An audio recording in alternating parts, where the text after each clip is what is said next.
नमस्कार दोस्तों, मैं आज आपको माता रानी से जुड़ा हुआ एक सपना शेयर करूँगा।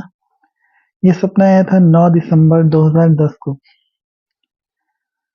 सपने में मैं और मेरे कुछ दोस्त हैं, जो हम लोग रोज़गार के लिए किसी दूसरी जगह पे गए हुए हैं और आस-पास बहुत सारा खेत है और हम वहाँ नौकरी के लिए आवेदन करने के लिए गए हैं।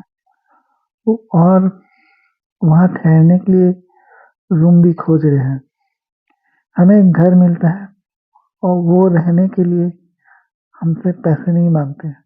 वो कहते हैं कि आप लोग कुछ काम कीजिए और उसके बदले में यहाँ पे आप लोग रह सकते हैं। और हम लोग वहाँ पे रहने लगते हैं और काम भी करने लगते हैं। और उसके बाद फिर धीरे-धीरे उनका अत्याचार बढ़ने लगता है और वो हम लोग को गुलाम बनाकर रख लेते हैं।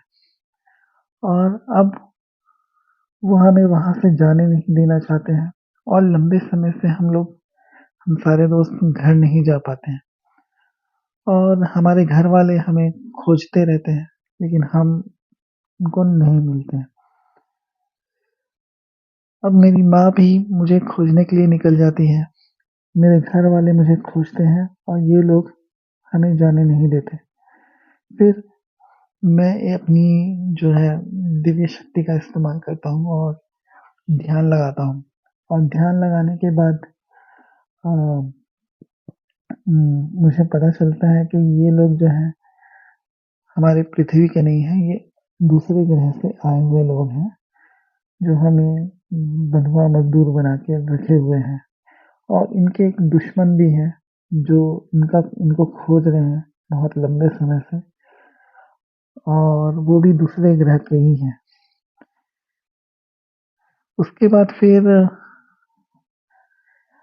मुझे पता चलता है कि ये लोग काफ़ी शक्तिशाली हैं और इनके पास कई दिव्य अस्त्र भी हैं और इनका एक खजाना भी है एक रूम में, जिसमें बहुत सारे पैसे रखे हुए हैं। उसके बाद फिर अचानक से वहीं पे वो जो दूसरे ग्रह के लोग हैं, वो आक्रमण कर देते हैं। मैं देखता हूँ कि जो दूसरे ग्रह के जो लोग हैं, वो घोड़े पे सवार होकर आसमान से रथ में आ रहे हैं और उन पर हमला कर देते हैं और गोलियाँ दागी जा रही हैं। उसके बाद फिर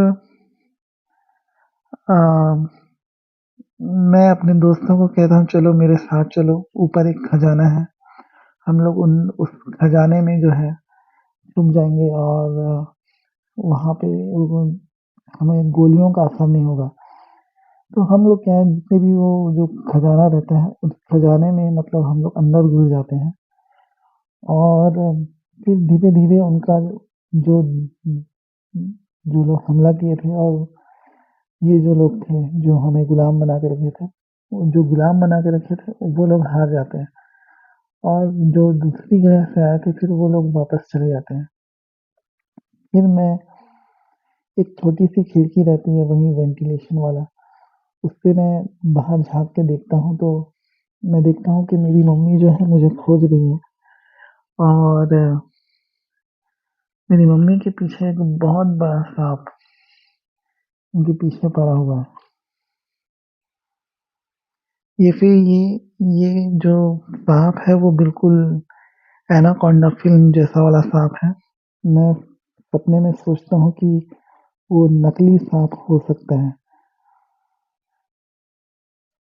और माँ को कुछ नहीं होगा, लेकिन खिड़की से मुझे लगता है कि माँ फिर से संकट में है।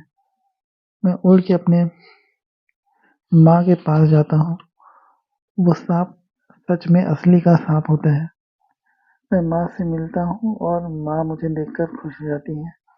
लेकिन वो जो साँप रहता है वो हम दोनों के पीछे पड़ जाता है और हम दोनों मैं और मेरी माँ जो है एक ऐसी जगह में खड़े रहते हैं जहाँ पे मतलब बिल्कुल एक तरफ उधर पे समुद्र है और पीछे की तरफ खाई है। मतलब इस तरफ खाई है और इधर पे सामने में समुद्र है। तो वो जो साँप रहता है, बहुत बड़ा वाला साँप रहता है, वो हमारे ठीक मतलब मुँह के सामने में ऐसा खड़ा रहता है और मैं ज़ोर-ज़ोर से मतलब जो है उसी समय मैं दुर्गा माँ को याद करता हूँ और ज़ोर-ज़ोर से माँ, माँ, माँ करके चिल्लाता हूँ। तो अचानक जो है वो साँप जो है वहाँ से गायब हो जाता है और उनके स्थान पर माता लक्ष्मी प्रकट होती है और यहाँ मैं माता के दर्शन करता हूँ और मैं जैसे ही माता रानी को देखता हूँ, मैं खुश हो जाता हूँ और साँप तो चला जाता है, फिर मेरी माँ मुझसे पूछती है कि माँ ने दर्शन दिया क्या? मैं कहता हूँ हाँ, मतलब बहुत ही सूक्ष्म रूप था माता लक्ष्मी का और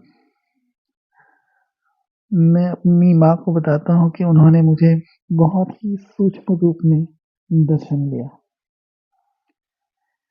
एकदम छोटा-सा रूप था और दर्शन देके वो तुरंत अदृश्य हो जाती हैं और यहीं पे सपना टूट जाता है। तो ऐसे ही माता जो है सपने में अपनी लीला दिखाते रहती हैं, तो मैं आपको आगे भी बताऊँगा। धन्यवाद।